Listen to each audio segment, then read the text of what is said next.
کہ جو آسمانوں اور زمینوں کو رزق عطا کرتا ہے، وہ پروردگار عالم کہ جو کون و مکان کا خالق کائنات ہے، اور بے شک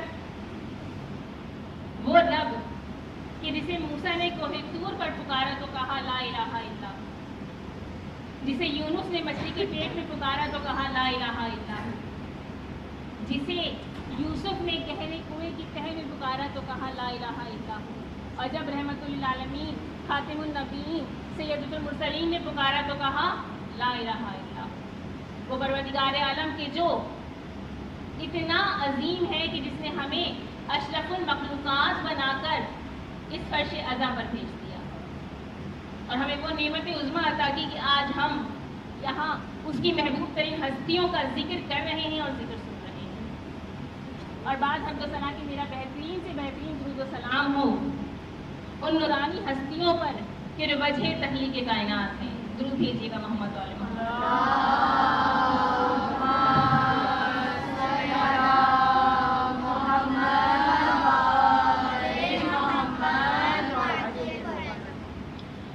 عزیزان من، میرا آج کا عنوان، آج کا موضوع مجلس کا سورہ عصر، کلام پاک کی مختصر ترین سورہ جسے مکی سورہ کہا جاتا ہے کیونکہ مکہ میں نازل ہوئی۔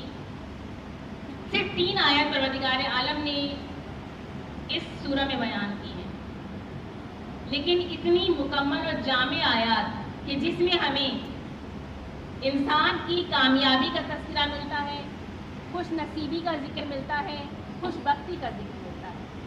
ان 3 مختصر ترین آیات میں کیا کہتا ہے پروردگار عالم؟ مفہوم بیان کرنے سے پہلے ایک چھوٹی سی فضیلت بیان کروں گی اس آیت کی کہ چھٹے امام فرماتے ہیں کہ سورہ عصر اگر انسان اپنی نافلہ نمازوں میں اس کی تلاوت کرے، اسے شامل کرے، تو جب روز قیامت ہوگا، روز حشر، پروردگار عالم اس شخص کو کہ جس نے نافلہ نمازوں میں سورہ عصر کی تلاوت کی، اسے اس طرح سے اٹھائے گا کہ اس کا چہرہ نورانی ہوگا، اور نہ صرف یہ کہ اس کا چہرہ نورانی ہوگا بلکہ اس کی آنکھیں پروردگار عالم کی نعمتوں کی وجہ سے روشن اور ٹھنڈی ہوں گی، یہاں تک کہ وہ جنت الفردوس میں چلا جائے گا۔ درود بھیجیے گا محمد و آل محمد پہ۔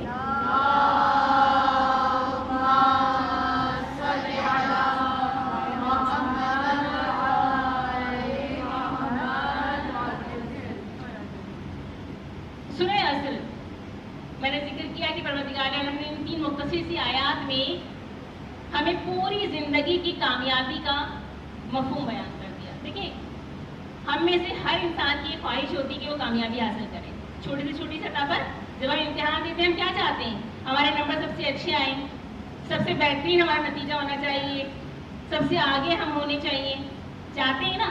اور چاہے امتحان چھوٹی کلاس کا ہو، چاہے بڑی کلاس کا، چاہے زندگی کا امتحان ہو، ہر شخص یہ چاہتا ہے کہ وہ کامیابی حاصل کریں۔ تو پروردگار عالم ہمیں یہی بتا رہے ہیں اس آیت میں کہ دیکھو، اگر کامیابی حاصل کرنا چاہتے ہیں تو اس کے کچھ اصول ہیں، کچھ پیمانے ہیں۔ کیا اصول بیان کیے؟ صرف 4 اصول پروردگار نے اس آیت میں بیان کیے ہیں کہ اگر 4 اصولوں پر انسان اپنی زندگی کو رکھ لے تو وہ کامیاب ترین انسان کہلائے گا، اور اگر اس نے 4 اصولوں میں سے کسی ایک اصول کی بھی تاکید نہیں کی، تلقین نہیں کی، یا اس کو نہیں اپنایا، اپنی زندگی میں شامل نہیں کیا، تو وہ انسان کیا ہوگا؟ وہ خسارے میں ہوگا، وہ نقصان میں ہوگا، اور یقیناً ہم میں سے کوئی بھی نقصان میں نہیں رہنا چاہتا۔ تو دیکھتے ہیں کہ وہ 4 اصول کیا بیان کیے گئے اس مختصر سی آیت میں۔ سب سے پہلا اصول جو بیان کیا وہ بیان کیا کہ اگر انسان یہ چاہتا ہے کہ وہ کامیاب ہو تو اسے با ایمان ہونا چاہیے۔ کیا ہونا چاہیے؟ با ایمان ہونا چاہیے۔ دوسرا اصول بیان کیا کہ وہ صرف با ایمان ہونا کافی نہیں ہے، بلکہ ایمان کے ساتھ ساتھ اسے عمل صالح یعنی نیک اعمال بھی انجام دینے چاہیے۔ تو دوسرا اصول کیا بیان کیا؟ عمل صالح انجام دینے چاہیے۔ تیسرا اصول کہ وہ با ایمان بھی ہے، وہ نیک اعمال بھی انجام دے رہا ہے، تو ساتھ ساتھ اسے کیا کرنا ہے؟ اسے حق کی تلقین کرنی ہے۔ صرف یہ نہیں کہ خود ایمان لے لیا، خود با ایمان ہو گئے، صرف یہ نہیں کہ اچھے اعمال کرتے رہے، بلکہ معاشرے میں جہاں دیکھتے ہیں وہاں پہ ہمیں حق کی تلقین بھی کرنی ہے۔